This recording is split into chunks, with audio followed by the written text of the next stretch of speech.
രാജ്യത്ത് ഇന്ധനവിലയും പാചകവാതക വിലയും കൂട്ടി. പെട്രോൾ ലിറ്ററിന് 88 പൈസയും ഡീസലിന് 85 പൈസയുമാണ് വർദ്ധിപ്പിച്ചത്. 4.5 മാസത്തിന് ശേഷമാണ് വില കൂട്ടുന്നത്. ഗാർഹിക ആവശ്യത്തിനുള്ള പാചകവാതക സിലിണ്ടറിന് 50 രൂപയാണ് വർദ്ധിപ്പിച്ചത്. 5 കിലോയുടെ പാചകവാതക സിലിണ്ടറിന് 13 രൂപയും വർദ്ധിപ്പിച്ചു. ടി.ജി. സജിത്ത് ഒപ്പം പ്രസാദും ഏറ്റവും പുതിയ വിവരങ്ങൾ നൽകും. സജിത്ത്, ഈ പെട്രോൾ ഡീസൽ വില വർധനവ് 138 ദിവസത്തിന് ശേഷമാണ്. ജനങ്ങൾ പ്രതീക്ഷിച്ചിരുന്നു, പക്ഷേ ഇത് ഇത്തരത്തിൽ ഇനിയുള്ള ദിവസങ്ങളിൽ വർധനവുണ്ടാകുമോ എന്നുള്ളതാണ് ചോദ്യം. എന്താണ് പൊതുവെയുള്ള പ്രതികരണം? ഒരിടവേളയ്ക്ക് ശേഷം രാജ്യത്ത് ഇന്ധന വില വർധനവ് നടപ്പിലാവുകയാണ്. ഏകദേശം 4.5 മാസത്തിന് ശേഷമാണ് ഇന്ധനവിലയിൽ വീണ്ടും വർധനവുണ്ടാകുന്നത്. പെട്രോളിന് 88 പൈസയും ഡീസലിന് 85 പൈസ വരെയുമാണ് വർദ്ധിച്ചിരിക്കുന്നത്. കൃത്യമായി പറഞ്ഞാൽ 127 ദിവസത്തിന് ശേഷമാണ് ഈ പെട്രോൾ ഡീസൽ വിലയിലെ പരിഷ്കരണം നിലവിൽ വരുന്നത്. കൊച്ചിയിൽ തിങ്കളാഴ്ച 104.17 രൂപയായിരുന്ന പെട്രോളിന് ഇന്നത് 87 പൈസയാണ് വർദ്ധിച്ചിരിക്കുന്നത്. സമാനമായ രീതിയിൽ സംസ്ഥാനത്തെ മറ്റു ജില്ലകളിലും മാറ്റമുണ്ടായിട്ടുണ്ട്. നവംബറിൽ ദീപാവലിയോടനുബന്ധിച്ചാണ് അവസാനമായി വില പരിഷ്കരിച്ചത്. റഷ്യ യുക്രൈൻ സംഘർഷ പശ്ചാത്തലത്തിൽ ക്രൂഡ് ഓയിൽ വില $130 മുകളിലെത്തിയപ്പോഴും ഇന്ധനവിലയിൽ കാര്യമായ മാറ്റമുണ്ടായിരുന്നില്ല. പക്ഷേ വില വർധനവ് രാജ്യത്തുണ്ടാകുമെന്ന കാര്യം അപ്പോൾ മുതൽ തന്നെ ചർച്ചയായിരുന്നു. അത് ഇന്നു മുതൽ നടപ്പിലാകുന്നു എന്നതാണ് പ്രത്യേകത. ഇന്ന് 88 പൈസയുടെ പെട്രോളിൻ്റെ വില വർധനവ് ഉണ്ടാകുന്നു. ആ വില വർധനവ് ഇനി വരുന്ന ദിവസങ്ങളിലും രൂക്ഷമായി തന്നെ ഉണ്ടാകും എന്ന സൂചനയാണ് ഉള്ളത്. അതായത് മുമ്പ് നടപ്പിലാക്കിയിരുന്നത് പോലെ ദിവസവും ചെറിയ തുകയെങ്കിലും വർദ്ധിപ്പിച്ചുകൊണ്ട് ഇന്ധനവിലയിൽ ഇനി അങ്ങോട്ട് വലിയൊരു വിലവർധനവുണ്ടാകുമെന്നാണ് പ്രതീക്ഷിക്കുന്നത്. അത് ഇന്നു മുതൽ നടപ്പിലാവാനുള്ള സാധ്യതയാണുള്ളത്. നേരത്തെ UP ഇലക്ഷൻ കഴിഞ്ഞതിന് തൊട്ട് പിന്നാലെ ഇന്ധനവില വർധനവ് നടപ്പിലാക്കുമെന്നാണ് കരുതിയിരുന്നത്. പക്ഷേ അത് നീണ്ടുപോയിരുന്നു, അത് നടപ്പിലായിരുന്നില്ല. പക്ഷേ ഇന്നു മുതൽ ഇന്ധനവില വർധനവ് നടപ്പിലാവുകയാണ്. സ്വാഭാവികമായത് ജനങ്ങൾക്ക് മുകളിൽ വലിയ. ഇപ്പോൾ മന്ത്രി മുൻ മന്ത്രി AK ബാലൻ മാധ്യമങ്ങളെ കാണുന്നു തത്സമയം. എന്നിട്ട് നമ്മുടെ വെസ്റ്റ് ബംഗാളിൽ നിന്ന് നമ്മളെ നന്ദിഗ്രാം മണ്ണ് എന്ന് പറഞ്ഞുകൊണ്ട് BJP-ക്കാർ മണ്ണ് കൊണ്ടുവന്നു. എന്നിട്ട് കോൺഗ്രസ്സുകാരും BJP-ക്കാരും സത്യപ്രതിജ്ഞ ചെയ്തു ആ മണ്ണിൻ്റെ മുകളിൽ കൈവച്ചുകൊണ്ട്. അത് അവിടുന്ന് തന്നെ വന്ന മണ്ണാണോ എന്നറിയില്ല. ആ വയൽക്കിളികളി പേടിയുള്ളത് എവിടെ പോയി? അതിന് നേതൃത്വം കൊടുത്തവരും അവരുടെ കൂടെ നിന്നവരും ഇപ്പോൾ CPI-Mലാണ്. ഇതാണ് UDF-നെ കാത്തു നിൽക്കുന്നത്. UDF കാണാൻ പോകുന്നത് വയൽക്കിളി സമരം, അതിൻ്റെ അനുഭവമായിരിക്കും. കേരളത്തിൻ്റെ വികസനം പാടില്ല, കാളവണ്ടി യുഗത്തിലേക്ക് കൊണ്ടുപോകണമെന്നാണ് UDF ആഗ്രഹിക്കുന്നതെങ്കിൽ അത് കേരളത്തിൽ നടക്കില്ല. അതേ സമയത്ത് ഈ പദ്ധതിയുമായി ബന്ധപ്പെട്ടുകൊണ്ട് ഏതെങ്കിലും രൂപത്തിലുള്ള അഭിപ്രായ വ്യത്യാസം, ആശങ്ക ഉണ്ടെങ്കിൽ അത് പരിപൂർണമായും മാറ്റിയെടുത്തേ ഈ പദ്ധതി നടപ്പിലാക്കൂ. അതിന് നടപടിക്രമങ്ങളുണ്ട്. ഇപ്പോൾ നടക്കുന്ന പ്രവൃത്തികൾ അതിൻ്റെ ഭാഗമാണ്. സാമൂഹ്യാഘാതം നടത്തുക എന്നുള്ളത് ഏത് പദ്ധതിയുടെയും അനിവാര്യമായ ഘടകമാണ്. അതുമായി ബന്ധപ്പെട്ടുകൊണ്ടുള്ള അഗ്രീവ്ഡ് ആയിട്ടുള്ള ആൾക്കാരെ ഹിയറിംഗ് നടത്തുക എന്നുള്ളത് ഒരു പദ്ധതിയുടെ രണ്ടാമത്തെ ഘടകമാണ്. അതിൻ്റെ ഭാഗമായി വിദഗ്ധ സമിതിയെ വെച്ച് പരിശോധിക്കും. ആ വിദഗ്ധ സമിതിയുടെ പരിശോധനയുടെ ഭാഗമായി ഏതെങ്കിലും രൂപത്തിൽ പിന്നെയും അഭിപ്രായ വ്യത്യാസങ്ങളും ആശങ്കകളും ഉണ്ടെങ്കിൽ അത് ദൂരീകരിക്കുന്നതിനുള്ള നടപടിയെടുക്കും. പിന്നെ പരിസ്ഥിതി ക്ലിയറൻസും റെയിൽവേ അംഗീകാരവും കിട്ടിയതിന് ശേഷം മാത്രമേ ഒരു പദ്ധതി യാഥാർത്ഥ്യമാക്കാൻ കഴിയൂ. അപ്പോൾ ഇത് വളരെ വളരെ ബോധപൂർവം നടത്തുന്നതാണ്. എങ്ങനെയെങ്കിലും ഒരു വെടിവെപ്പ് ഉണ്ടാക്കുക, ഏതെങ്കിലും ഒരു സ്ത്രീയെ അല്ലെങ്കിൽ ഏതെങ്കിലും ഒരു കുട്ടിയെ ഒരു രക്തസാക്ഷിയായി ഇതിൻ്റെ ഭാഗമായി കിട്ടുമോ എന്നാണ് ഇപ്പോൾ ആലോചിക്കുന്നത്. മണ്ണെണ്ണ ഒഴുക്കിയല്ലേ കൊല്ലാൻ വേണ്ടി, എവിടത്തേക്കാണ് എത്തുന്നത്?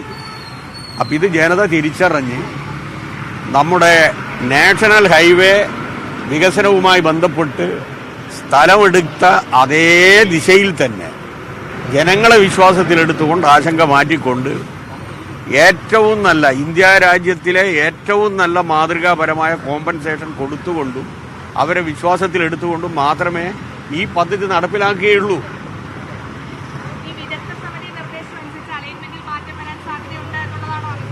സംശയം എന്താ കാര്യത്തിൽ? വിദഗ്ധ സമിതി ശുപാർശ നൽകിക്കഴിഞ്ഞാൽ അത് അഗ്രീവഡായിട്ടുള്ള ആൾക്കാരുമായി ചർച്ച ചെയ്ത് കോൺസെൻസസിന്റെ ഭാഗമായിട്ട് മാത്രമേ നടപ്പിലാക്കൂ. വാതിരപ്പള്ളി പദ്ധതിന്റെ എനിക്കറിയാലോ, ഞാനന്ന് വൈദ്യുതി വകുപ്പ് മന്ത്രിയായിരുന്നല്ലോ.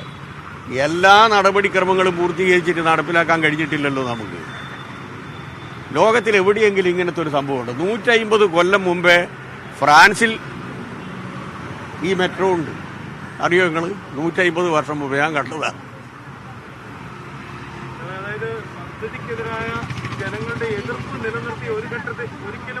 എതിർപ്പുണ്ടാകില്ല. ഇതിന് കുറച്ച് ആൾക്കാർ ഇറക്കുമതി ചെയ്യുന്നതാണ്, ഒരേ ആൾക്കാർ തന്നെയാണ് പല സ്ഥലത്തും പോയി നിൽക്കുന്നത്.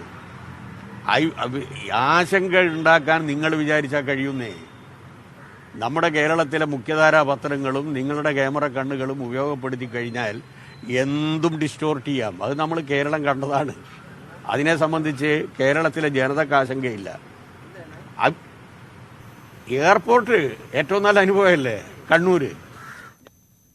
AK ബാലൻ കേരയിൽ വിരുദ്ധ സമരത്തിനെതിരെ സംസാരിക്കുകയായിരുന്നു. വയൽക്കിളികളുടെ സമരത്തിന്റെ ഗതി തന്നെ ഈ സമരത്തിനുമാകും എന്നാണ് അദ്ദേഹം പറഞ്ഞു വെക്കുന്നത്. നമുക്കിനിയും പെട്രോൾ, ഡീസൽ, ഗ്യാസ് വില വർധനവിലേക്ക് പോകണം. പ്രസാദ് ഈ ഗ്യാസ് വില വർധനവുമായി ബന്ധപ്പെട്ട വിവരങ്ങൾ പങ്കുവെക്കും. പ്രസാദ്, വീട്ടമ്മമാർക്കും ഇന്ന് അത്ര നല്ല ദിവസമല്ല. രാവിലെ തന്നെ 50 രൂപ പാചകവാതകത്തിന് കൂടിയ വാർത്ത കേട്ടാണ് എല്ലാവരും ഉണർന്നത്. എന്താണ് അവരുടെ പ്രതികരണം? എന്തായാലും കുറെ ദിവസങ്ങൾക്ക് ശേഷം ഇന്ധനവില വർദ്ധിച്ചിരിക്കുന്ന ഒരു സാഹചര്യമാണുള്ളത്. പെട്രോളിനും ഡീസലിനും മാത്രമല്ല, പാചകവാതകത്തിന് കൂടി വില വർദ്ധിച്ചിരിക്കുന്നു. പാചകവാതകത്തിന് 50 രൂപയാണ് വർദ്ധിച്ചിട്ടുള്ളത്. എന്തായാലും ഈ പുതിയ വില വർധനവിൽ ഗാർഹിക ഉപഭോക്താക്കളെല്ലാം തന്നെ എന്തു പറയുന്നു എന്നത് നമുക്ക് നോക്കാം. കുറെ ദിവസത്തിന് ശേഷമാണ് വില വർദ്ധിച്ചിട്ടുള്ളത്. എന്താ പറയാറുള്ളത്? ഗ്യാസ് ഇപ്പം എങ്ങനെ വില കൂടിപ്പോയി കഴിഞ്ഞാൽ നമ്മുടെ കാര്യങ്ങൾക്കൊക്കെ പാചകത്തിനുള്ള ഇതൊക്കെ വലിയ ബുദ്ധിമുട്ടിലാവും. എല്ലാറ്റിനും ഇപ്പോൾ ചുടുവെള്ളവും കുടിക്കാനുള്ള സാധനങ്ങൾ കഴിക്കാനുള്ളതെല്ലാം ചൂടായിട്ട് കഴിക്കേണ്ട സന്ദർഭമാണ് ഈ കോവിഡ് കാലമായതുകൊണ്ട്. ഇതിപ്പോൾ ഇങ്ങനെ വില ഇങ്ങനെ വർദ്ധിച്ചു പോകുമ്പോൾ സാധാരണക്കാർക്കൊക്കെ ഭയങ്കര വിഷമത്തിലാകും.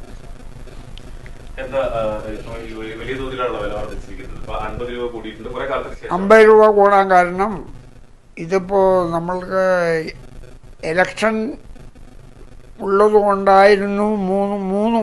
മൂന്ന് മാസമായിട്ട് കൂടിയില്ല.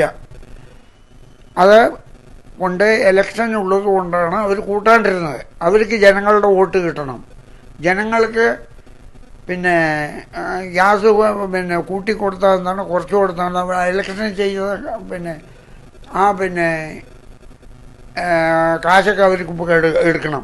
ഇലക്ഷന് ചിലവാക്കിയ കാശൊക്കെ അതിനു വേണ്ടി ജനങ്ങളുടെ തലയിൽ കെട്ടിവെക്കുകയാണ്. ഇതേ ഗ്യാസ് അതെ, ഇലക്ഷൻ കഴിഞ്ഞുകൊണ്ടാണ് ഇതിന് വർദ്ധിപ്പിക്കാൻ കാരണം. ഇന്ധനവും ഗ്യാസും വർദ്ധിപ്പിക്കാൻ കാരണം. ഇതിനു മുമ്പ് ഒരു 600 റുപ്യയാണെങ്കിൽ ജനങ്ങളൊക്കെ എങ്ങനെ സഹിക്കാൻ. പക്ഷേ ഇപ്പോൾ 1000 റുപ്യ കഴിഞ്ഞു. എനിക്ക് ആകെപ്പാടെ 10-15 റുപ്യ പെൻഷനേ ഉള്ളൂ. ഇനി ഞാനും ഉണ്ട്, എൻ്റെ ഭാര്യയുണ്ട്. ഞങ്ങൾക്ക് സുഖമില്ലാത്ത ആൾക്കാരാണ്. ഞങ്ങൾക്ക് അതിനുള്ള മരുന്ന്, മന്ത്രം, അതൊക്കെ വേണം. അപ്പോൾ ഇങ്ങനെ വില കൂട്ടിയിട്ട് പോയി കഴിഞ്ഞാൽ ഞങ്ങൾ എന്താ ചെയ്യുക? ആരുടെ അടുത്താണ് പോയി പറയുക? ഞങ്ങൾക്ക് ഏത് സർക്കാർക്കുണ്ട്? കേരള സർക്കാരിൻ്റെ അടുത്തും പറയാൻ പറ്റില്ല, സെൻട്രൽ സർക്കാരിൻ്റെ അടുത്തും പറയാൻ പറ്റില്ല. അയ്യേ, സബ്സിഡി കിട്ടിയിട്ട് 1 കൊല്ലം 2 കൊല്ലമായി. ഈ കോവിഡിൻ്റെ ശേഷം സബ്സിഡിയില്ല, ഒരു CD ഇല്ല. CD ഉണ്ട് എൻ്റെ വീട്ടിലെന്ന് പറയും, അല്ല സബ്സിഡി ഇല്ല.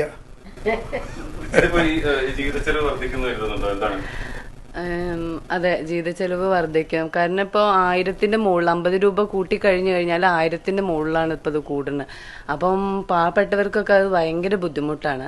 അപ്പോൾ ഇതിനെന്ന് വെച്ചാൽ ഇപ്പോൾ അങ്കിള് പറഞ്ഞ പോലെ ഇപ്പോൾ നമുക്ക് സബ്സിഡി കിട്ടിയിട്ട് 2 വർഷമായി. സബ്സിഡി കിട്ടുമ്പോൾ എന്ന് വെച്ചാൽ നമുക്കൊരു സമാധാനമായിരുന്നു. നമ്മുടെ അക്കൗണ്ടിൽ കറക്റ്റ് നമ്മൾ ഗ്യാസ് വന്നു കഴിഞ്ഞ് അതിൻ്റെ പൈസ എടുത്തു കഴിഞ്ഞാൽ നമ്മൾ കറക്റ്റ് അക്കൗണ്ടിൽ ഇപ്പോൾ ഒരു 1000 രൂപയാണെന്ന് വെച്ചാൽ നമുക്ക് ഏകദേശം ഒരു ഒരു 300-400 സബ്സിഡി കയറും. 600 രൂപയൊക്കെ ആയിരുന്ന സമയത്ത് 200 സംതിങ് ഒക്കെയാണ് കയറിയിരുന്നത്. അത് വീട്ടമ്മമാരെ സംബന്ധിച്ച് വലിയൊരു ആശ്വാസമായിരുന്നു. ഇപ്പോൾ ഇത് കൂടിയെന്ന് പറഞ്ഞപ്പോൾ നമുക്കൊക്കെ ഭയങ്കര ടെൻഷനായി. കാരണം എല്ലാം ഗ്യാസുമേലാണ് വെക്കുന്നത്, നമ്മളെല്ലാം ഉണ്ടാക്കുന്നത്. നമുക്ക് സദാ അങ്ങനത്തെ വേറെ അടുപ്പതൊന്നുമില്ല. എന്തായാലും എല്ലാവരും വലിയ പ്രതിഷേധം തന്നെയാണ് പറയുന്നത്. കാരണം കുറെ കാലത്തിന് ശേഷം വീണ്ടും വില വർദ്ധിക്കുന്നു. അത് ഈ ഒരു സാഹചര്യത്തിൽ എല്ലാ ചെലവുകളും വർദ്ധിച്ചിരിക്കുന്നു. അതിനിടയിൽ പാചകവാതകത്തിന്റെയും ഇന്ധന വില വർധനവും വീണ്ടും വരുന്നത് ആളുകൾക്ക് വലിയ ദുസ്സഹമാവുന്ന വിധത്തിലേക്ക് ജീവിത ചെലവ് വർദ്ധിക്കുമെന്നാണ് എല്ലാവർക്കും പങ്കുവെക്കാനുള്ളത്. സിൽവർ ലൈൻ പ്രതിഷേധം ശക്തം.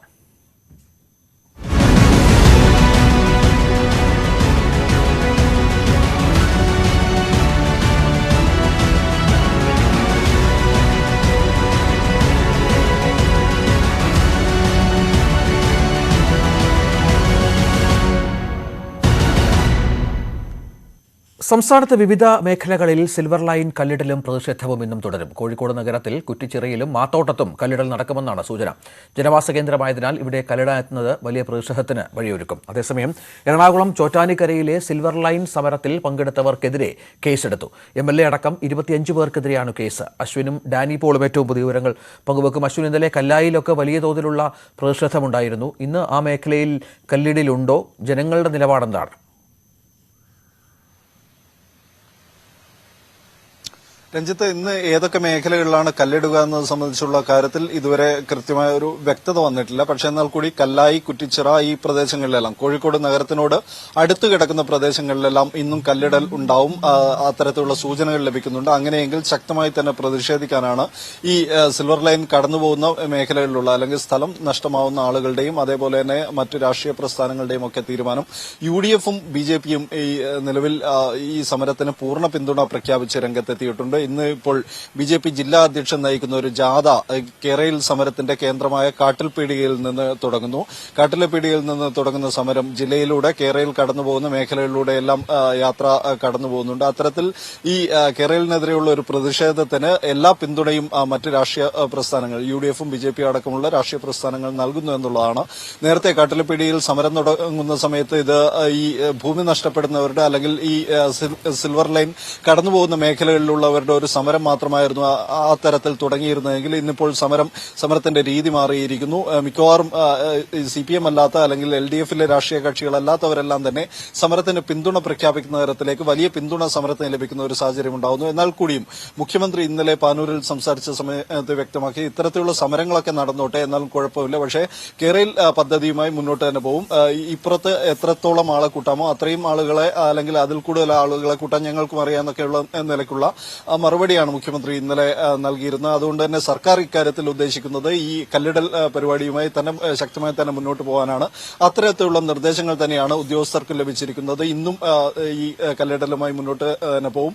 പക്ഷേ സമരക്കാർ പിന്നോട്ടില്ല എന്നുള്ള കാര്യം വ്യക്തമാക്കി കഴിഞ്ഞിരിക്കുന്നു. ഇന്നിപ്പോൾ രാവിലെ മുതൽ കല്ലിടൽ തുടങ്ങുകയാണെങ്കിൽ അതിനനുസരിച്ച് ഡാനി പോളിലേക്ക് ഒന്ന് പോകണം. ഇന്നലെ ചോറ്റാനിക്കരയിലും മറ്റും, എറണാകുളം ജില്ലയിൽ ചോറ്റാനിക്കരയിലും മറ്റും വലിയ പ്രക്ഷോഭം നാട്ടുകാരുടെ ഭാഗത്തുനിന്നുണ്ടായിരുന്നു. രാഷ്ട്രീയ കക്ഷികളും സമരം ഏറ്റെടുക്കുന്ന സാഹചര്യം നമ്മൾ കണ്ടു. ഡാനി, ഇന്നെന്താണ് അവിടെ? ഇന്നും കല്ലിടൽ നടത്താനാണോ തീരുമാനം? പ്രതിഷേധിക്കാൻ ആളുകൾ ഒരുങ്ങി നിൽക്കുന്നുണ്ടോ?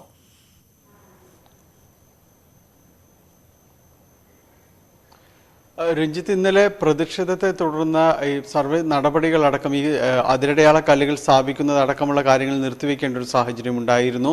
ഇന്ന് അത് പുനരാരംഭിക്കാൻ തന്നെയാണ് അധികൃതരുടെ ഒരു തീരുമാനം. പക്ഷേ വളരെ ശക്തമായ ഒരു പ്രതിഷേധം ഉയർത്താൻ വേണ്ടി തന്നെയാണ് നാട്ടുകാരും ഒപ്പം UDF, കോൺഗ്രസ് പ്രവർത്തകരെല്ലാം തന്നെ ചേർന്ന് തീരുമാനിച്ചിരിക്കുന്നത്. ഇന്ന് കോൺഗ്രസിന്റെ നേതൃത്വത്തിൽ തന്നെ അവിടെ പ്രതിഷേധ സമരം നടക്കുന്നു. ഒപ്പം തന്നെ UDF-ലെ മറ്റ് ഇതര പാർട്ടികളടക്കം അവിടേക്ക് എത്തിച്ചേരുമെന്നുള്ള അറിയാൻ കഴിയുന്നത്. ഇന്നലെ അനൂപ് ജേക്കബ് MLA അടക്കമുള്ളവർ ഇവിടെ ഉണ്ടായിരുന്നു, പ്രതിഷേധ സമരത്തിനുണ്ടായിരുന്നു. അനൂപ് ജേക്കബിന്റെ പേരിലടക്കം കേസ് വന്നിട്ടുണ്ട്. 25ഓളം പേർക്കെതിരെ കേസ് എടുത്തിട്ടുണ്ട്. വളരെ ശക്തമായ പ്രതിഷേധവുമായി തന്നെ മുന്നോട്ട് പോകാനാണ് തീരുമാനിച്ചിരിക്കുന്നത്.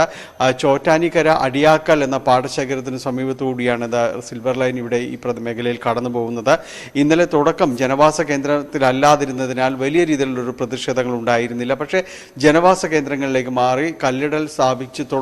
കല്ലിടാൻ ശ്രമം തുടങ്ങിയതോടെ, സർവേ നടപടികൾ തുടങ്ങിയതോടെ വലിയ രീതിയിലേക്ക് ആ പ്രതിഷേധം മാറുകയായിരുന്നു. കൂടുതൽ നേതാക്കൾ ഇവിടേക്ക് സ്ഥലത്തേക്ക് വരികയും KPCC ഭാരവാഹികൾ ഉൾപ്പെടെയുള്ളവർ ഈ സ്ഥലത്തെത്തുകയും തുടർന്ന് പ്രതിഷേധത്തിനും പ്രക്ഷോഭത്തിനും എല്ലാം ഇവർ നേതൃത്വം നൽകുന്ന രീതിയിലേക്ക് കാര്യങ്ങൾ മാറുകയും ചെയ്തു. ചില സ്ഥലങ്ങളിൽ ഇട്ടിരുന്ന അതിരടയാള കല്ലുകൾ എടുത്ത് സമീപത്തെ കുളത്തിലേക്ക് മറ്റും എറിയുകയുണ്ടായി. അതോടൊപ്പം തന്നെ ഇവിടേക്ക് സ്ഥാപിക്കാൻ കൊണ്ടുവന്ന് അതിരടയാള കല്ലുകളുമായി എത്തിയ വാഹനം അത് തടയുകയും അത് തിരിച്ചയക്കുകയും ചെയ്യുന്നൊരു അവസ്ഥയുണ്ടായി. തുടർന്ന് പോലീസ് എറണാകുളം ജില്ലയിലെ സാഹചര്യം കോട്ടയത്ത് അവിടെ മാടപ്പള്ളി പഞ്ചായത്തിൽ ഇന്ന് ഇടതുമുന്നണിയുടെ രാഷ്ട്രീയ വിശദീകരണ യോഗം സംഘടിപ്പിക്കുന്നുണ്ട്. മാടപ്പള്ളി തെങ്ങണയിൽ വൈകുന്നേരം 5 മണിക്കാണ് യോഗം. ഇടതുമുന്നണി കൺവീനർ വിജയരാഘവൻ വിശദീകരണ യോഗം ഉദ്ഘാടനം ചെയ്യും. സംഘർഷമുണ്ടായ പശ്ചാത്തലത്തിൽ ജനങ്ങളോട് കാര്യങ്ങൾ വിശദീകരിക്കാനുള്ള നീക്കമാണ് LDF ആരംഭിക്കുന്നത്. CPI, കേരള കോൺഗ്രസ് M എന്നിവ അടക്കമുള്ള ഘടകകക്ഷികളുടെ നേതാക്കളും യോഗത്തിൽ പങ്കെടുക്കും. സിൽവർ ലൈൻ വിരുദ്ധ സമരങ്ങളോട് പ്രകോപനപരമായ നിലപാട് ഒഴിവാക്കി സർക്കാർ. കഴിവതും പോലീസ് ഇടപെടൽ ഒഴിവാക്കുന്നതിനൊപ്പം കല്ലടയെത്തുമ്പോൾ ജനങ്ങളോട് സമയത്തതയോടെ പെരുമാറണമെന്ന നിർദ്ദേശം കേരള ഉദ്യോഗസ്ഥർക്കും നൽകിയിട്ടുണ്ട്. പൂർത്തിയാകുന്ന ദേശീയപാതാ വികസനവും ജലപാതയും അടക്കം ചൂണ്ടിക്കാട്ടി കേരളയിൽ വിരുദ്ധ പ്രചാരണങ്ങൾക്ക് മറുപടി നൽകാനും സർക്കാർ നീക്കം ആരംഭിച്ചു.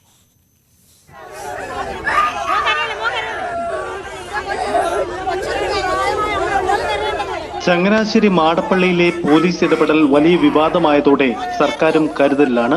പ്രകോപനപരമായ നീക്കങ്ങളൊന്നും ഉണ്ടാവരുതെന്ന് പോലീസിന് നിർദ്ദേശം നൽകിയതിന് പിന്നാലെ കല്ലിടാനെത്തുമ്പോഴുള്ള ഇടപെടൽ എങ്ങനെയാവണമെന്ന് സംബന്ധിച്ച നിർദ്ദേശം കേരള ഉദ്യോഗസ്ഥർക്കും നൽകി. സ്ഥല ഉടമകളെ പ്രകോപിപ്പിക്കുന്ന രീതിയിൽ കഴിഞ്ഞ ദിവസം കേരള ഉദ്യോഗസ്ഥർ പെരുമാറിയെന്ന പരാതികൾ കണക്കിലെടുത്താണ് ഈ നീക്കം. സംസ്ഥാനമൊട്ടാകെ വ്യാപിക്കുന്ന സമരത്തിൽ തീവ്രവാദ നിലപാടുള്ളവരുണ്ടെന്നാണ് സർക്കാർ വാദം. ശക്തമായ പോലീസ് ഇടപെടൽ ഉണ്ടാക്കുന്നതിനായി പ്രകോപനപരമായ നീക്കം സമരക്കാരിൽ നിന്നും ഉണ്ടാകാം. ഇത് മുൻകൂട്ടി കണ്ട് ഇടപെടണമെന്നാണ് നിർദ്ദേശം. പ്രതിപക്ഷം സമരത്തിന്റെ മുൻനിരയിലെത്തിയതോടെ രാഷ്ട്രീയ പ്രതിരോധമുയർത്തുകയാണ് സർക്കാരും. പൂർത്തിയാവുന്ന ദേശീയപാത വികസനം, ദേശീയ ജലപാതയുടെ പുരോഗതി, ഗെയിൽ 2ാം ഘട്ടത്തിന്റെ പൂർത്തീകരണം എന്നിവയെല്ലാം സർക്കാർ പ്രചരണ വിഷയമാക്കുകയാണ്. പോലീസ് നടപടിയെ ചൊല്ലി ഇടതുമുന്നണിയിൽ CPI ഉയർത്തിയ ഭിന്നസ്വരം ചർച്ചയിലൂടെ അനുനയിപ്പിക്കാനും നീക്കമുണ്ട്. ന്യൂസ് 18 തിരുവനന്തപുരം. ഇന്ന് ലോക ജലദിനം.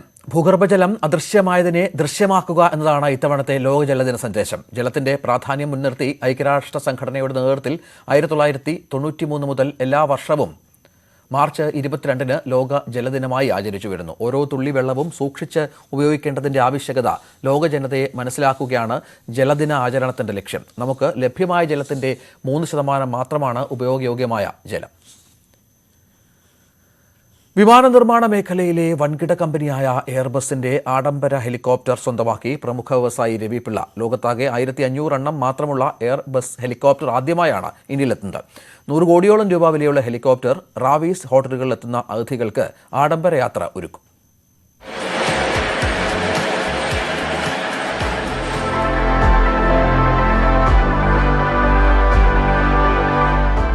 ഇന്നുവരെ പുറത്തിറങ്ങിയ യാത്രാ ഹെലികോപ്റ്ററുകളിൽ ഏറ്റവും അത്യാഡംബരമാണ് എയർബസ് H145ന്റെ സൗകര്യങ്ങൾ.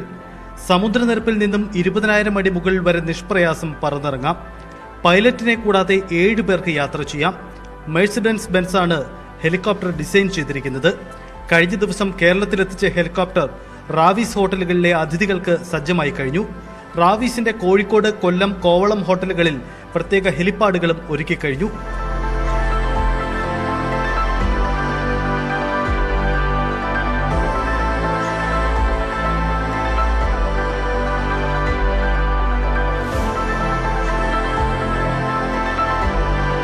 ഇരട്ട എഞ്ചിനുള്ള ഹെലികോപ്റ്ററിൽ ഫ്യൂവൽ ചോർച്ച തടയാനുള്ള സംവിധാനമടക്കം വലിയ സുരക്ഷാ സംവിധാനങ്ങളുണ്ട്. ആഡംബര വിനോദസഞ്ചാരികൾക്ക് ഒറ്റ ദിവസം കൊണ്ട് കേരളത്തിന്റെ സൗന്ദര്യം അടുത്തറിയുകയാണ് പുതിയ പദ്ധതിയിലൂടെ RP ഗ്രൂപ്പ് ലക്ഷ്യമിടുന്നത്. ന്യൂസ് 18 തിരുവനന്തപുരം. മലയാളിയായ ബിജു ജോർജ് ഫീൽഡിംഗ് പരിശീലകനാകുമെന്ന് ഡൽഹി ക്യാപിറ്റൽസ് ഔദ്യോഗികമായി അറിയിച്ചു. മുഹമ്മദ് കൈഫിന് പകരക്കാരനായാണ് ബിജു ജോർജ് പരിശീലകനാകുന്നത്. ഞായറാഴ്ച മുംബൈക്കെതിരെയാണ് ഡൽഹിയുടെ ആദ്യ മത്സരം.